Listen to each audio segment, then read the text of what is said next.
राष्ट्रवादीचे नेते जयंत पाटील आणि भाजप नेते चंद्रशेखर बावनकुळे यांच्यात भेट झाली. या भेटीसंदर्भात महसूल मंत्री चंद्रशेखर बावनकुळे यांनी काय प्रतिक्रिया दिली पाहूयात. बावनकुळे साहेब, राष्ट्रवादी काँग्रेस शरद पवार गटाचे प्रदेशाध्यक्ष जयंत पाटील यांच्याशी आपली रात्री प्रदीर्घ भेट झाल्याची माहिती आहे. माननीय जयंतराव पाटील साहेब काल सांगली जिल्ह्यातील आणि काही त्यांच्या मतदारसंघातील 14-15 विषयाचे निवेदन आणि काही महसुली खात्याच्या संबंधाने 1-2 बैठका घ्याव्या लागतील अशी काही प्रकरणं होते. त्यांनी सर्व विषय माझ्यासमोर मांडले. माननीय विखे पाटीलजी सुद्धा माझ्यासोबत होते आणि त्यांनी त्यांच्या सांगली जिल्ह्यातल्या विकास कामाबद्दल खूप वेळ चर्चा केली. मी त्यांना आश्वासन दिलं आहे की येणाऱ्या अधिवेशनामध्ये मी सांगलीची आणि या 14ही समस्याची बैठक माझ्या दालनात लावणार आहे. केव्हा ही भेट झाली, किती वाजता झाली? कारण वेगवेगळे तर्कवितर्क रात्री उशिरा पण भेट झाली असं म्हटलं जात आहे.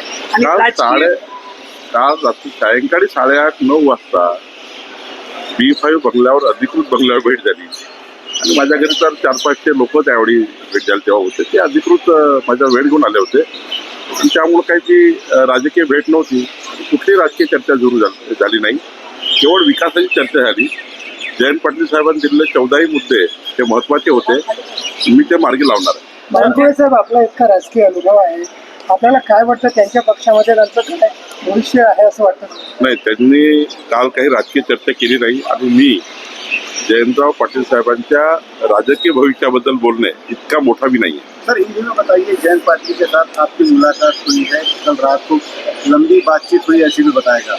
देखिए, जयंतराव पाटिल जी जो राष्ट्रवादी कांग्रेस शरद पवार जी के पार्टी के अध्यक्ष है, वो कल रात को 8:30-9 बजे मेरा समय लेकर आए थे.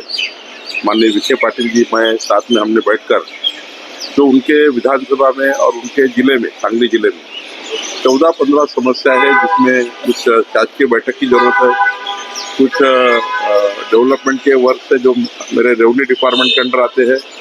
तो मुझे लगता है कि वो सारे काम मैंने कहा है उनको कि अधिवेशन में पूरा करेंगे और पूरी विकास के काम पे चर्चा हुई. कोई भी पॉलिटिकल चर्चा नहीं हुई. बावनकुळे साहेब, पुण्यातील खेडमध्ये एका अनधिकृत रिसॉर्टवर महसूल विभागाचे काही अधिकारी पार्टी करतानाचा आरोप विजय वडेट्टीवार यांनी केलेला आहे. यावर महसूल विभाग काही कारवाई करणार असाही प्रश्न त्यांनी उपस्थित केलेला आहे. महसूल मला काल रात्री समजलं, आज सकाळी मी ते बघितलं आहे. आमचे काही महसुली उपजिल्हाधिकारी, काही तहसीलदार त्या पार्टीमध्ये होते. तो रिसॉर्ट अनधिकृत आहे असा प्राथमिक अहवाल आहे. जिल्हाधिकाऱ्याला मी संपूर्ण माहिती मागितली आहे. जिल्हाधिकाऱ्याचा रिपोर्ट आल्यावर त्यावर योग्य कारवाई आम्ही करणार आहोत. सर, ॲग्रीस्टेक एक योजना महसूल विभागाचे कर्मचारी पण काम करतात, मात्र अनेक ठिकाणी ग्रामविकासाचे विभागाचे कर्मचारी आणि महसुली कर्मचारी समन्वय होत नाही. वर्ध्यामध्ये तर काम बंद आंदोलन तलाठ्यांनी सुरू केलेलं आहे. समन्वयाने करायचं आहे, ग्रामविकास आणि महसूलने करायचं आहे. ॲग्रीस्टॅक म्हणजे प्रत्येक शेतकऱ्याला एक कोड द्यायचा आहे, जे त्यांना बारकोड मिळणार आहे. त्या कोडवर त्यांना संपूर्ण केंद्र सरकारच्या, राज्य सरकारच्या संपूर्ण योजना त्या ठिकाणी शेतकऱ्याला ऑनलाईन मिळणार आहे. त्यामुळे ॲग्रीस्टॅक यावर संपूर्ण त्यांची माहिती असणार आहे शेतकऱ्याची. आणि अत्यंत महत्त्वाचा उपक्रम केंद्र सरकारचा, राज्य सरकारचा आहे. जर काही लोकांनी काम बंद आंदोलन केलं असेल तर ते मी तपासेल, पण या राज्यातल्या शेतकऱ्यांना ॲग्रीस्टॅकमध्ये आणणं अत्यंत महत्त्वाचं आहे. तलाठ्यांचं म्हणणं आहे की वरिष्ठ अधिकारी खूप प्रेशर आणत आहे त्यांच्यावर हे काम करून घेण्यासाठी, म्हणून तो कामच आहे ना, सरकारचं कामच आहे, करावंच लागणार आहे. कारण केंद्र सरकार, राज्य सरकारने ॲग्रीस्टॅकच्या माध्यमातून शेतकऱ्यांना जसं आधार कार्ड आहे त्या पद्धतीचे कार्ड आहे. आणि हे कार्ड जर प्रत्येक शेतकऱ्याकडे त्याची नोंदणीकृत कार्ड असेल तर सर्व योजना आपल्याला ॲग्रीस्टॅकच्या माध्यमातून देता येतं. दिल्लीमध्ये आज कॅगचा बहुप्रतीक्षित रिपोर्ट पहिल्याच दिवशी सादर झाला आहे विधानसभेत आणि मोठ्या घोटाळ्याचे त्याच्यामध्ये खुलासे किंवा दावे केले जाते भाजपकडून. 2,500 कोटी रुपयाचा वर दारू घोटाळा हा केजरीवालांनी केला यापूर्वीच आपल्याला माहिती आहे. पण आज सरासुरा रिपोर्ट, कॅगचा रिपोर्ट आला आहे, ज्यामध्ये चुकीच्या पद्धतीने परवाने वाटप करणे, चुकीच्या पद्धतीनं त्या ठिकाणी गोरखधंदा करणे, म्हणजे अवैध जो आपला हा दारू घोटाळा आहे, अवैध पद्धतीने पैसा जमा करण्याकरता केजरीवालनी केलेला हा घोटाळा आहे. आणि हा घोटाळा 2,500 कोटीच्या वर आहे. आणि या घोटाळ्यामध्ये स्वतः केजरीवाल इन्व्हॉल्व आहे, त्यांचा पक्ष इन्व्हॉल्व आहे.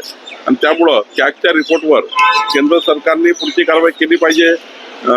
जे घोटाळेबाज आहे त्यांना जेरबंद केलं पाहिजे अशी आमची मागणी आहे. सर, दिल्ली में कैग का रिपोर्ट पेश हुआ है विधान भवन में, कैसे देखते क्या? केजरीवाल ने, उनकी सरकार ने 2,500 करोड़ रुपए के ऊपर भ्रष्टाचार किया है लीकर्स में।